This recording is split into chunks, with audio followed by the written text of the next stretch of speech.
Right, this is Ross Barr, What 3 Drams, after our recording in the Diggers Vaults. You have signs everywhere here that says not for Ross, but you're going to break the rules. You're going to have a wander around the vaults here at Diggers, what we've got.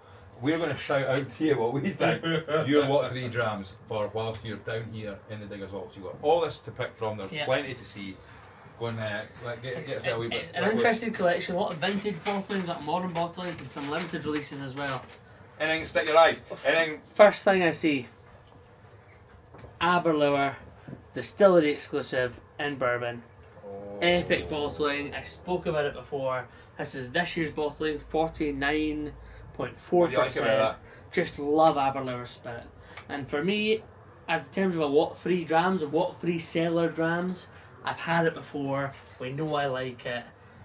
Last year's release was great, and he actually bought extra bottles just because of how much I enjoy it.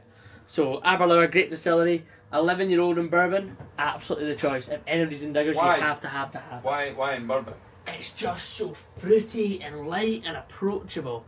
I think it's amazing, the spirit is great, and the fact that Kev goes all the way up to Speyside to get it just adds to what makes this pub amazing.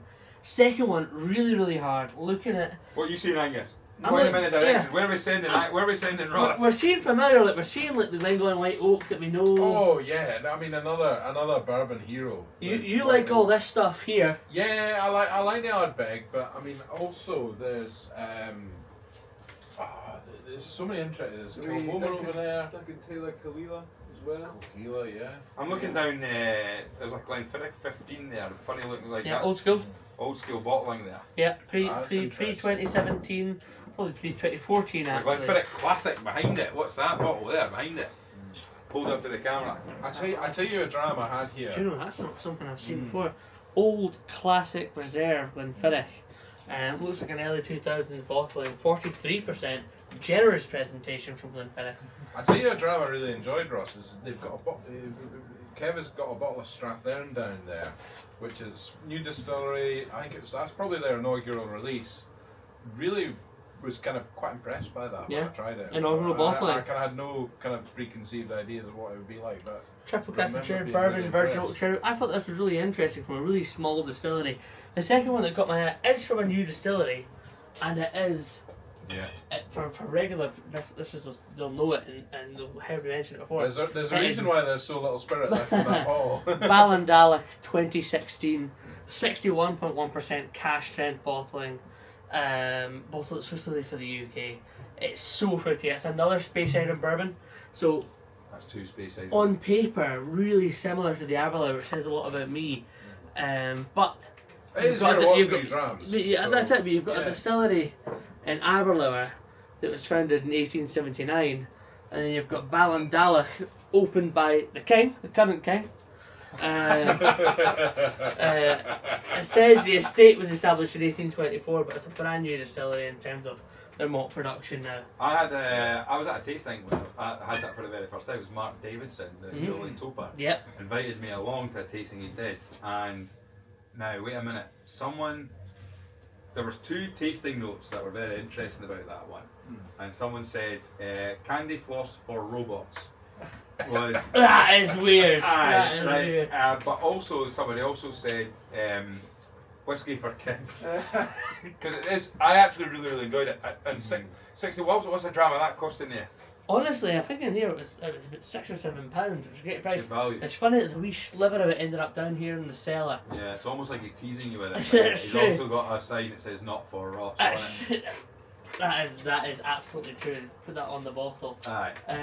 Then looking at lots of indie bottlers here, really interesting stuff. I was gonna Even say, if we come over to this side here, I was going to say but the this. camera will follow me.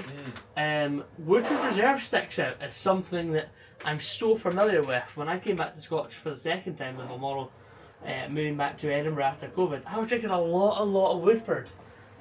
Something else that's got my eye, Ross, just at the bottom there's loads of Kilkerrans at the bottom. Yeah. And there's a heavily peated. Got the I 100 think proof. there's a 16-year-old as well. Yeah, 16. So The modern, there's an 18-year-old long row as well. Distillery. I'm really big fan of. Shout out to Highland.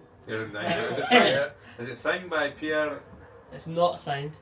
Honestly, I think I found my last dram, and I was debating. What about Rose Ale? You were annoyed. Some really good Tamdoos. Rose Ale, having spent time with Sandy McIntyre, it was something that wasn't meant to release as a malt, this mass-produced malt whiskey distillery. Really surprised to see it. But actually, my last dram, totally different. It is Highland Park Cask Strength. This is Cask Strength release number 2, which I have never actually tasted before. 63.9% bottling strength. Highland Park high filling strength. If it was not for Ross, I would be having a dram of this. I've got a whiskey story about that. That was Kev put that on there. I might have mentioned it on Oh the podcast yes, you did. recently, Yeah. when I talked about Kev kind of half stitching me up with a Dutch. A I- Dutch stag do that I had to deliver a tasting for. That bottle, it might have been that very bottle you just there, was one of the drams Yeah. for a stag do on a Saturday afternoon at 63 point whatever Yeah, percent. it's perfect 9, yeah. Hefty. Was it popular? Aye, I mean, like I say, I think by that point that was dram number 4 of 5. Okay. Right. Or number 3 of 5 might have been, but it was hefty going for For me, Highland Park's such a recognisable distillery, and I've had lots of the spirit before. What do you like of it? But the first time I ever had the Cask Strength was the first time I ever met Martin McVardson, who's their global brand ambassador. And I remember doing a training down in Nauticus in Leith, great pub, great bar, and trying the Cask Strength and being really impressed by it. What I like about Highland Park is it's an all-rounder. It fields and it pitch. It's got smoky, it's got sweet, it's got heavy, it's got fresh. So a little bit of everything, and I think the Cask Strength's a great product, great price.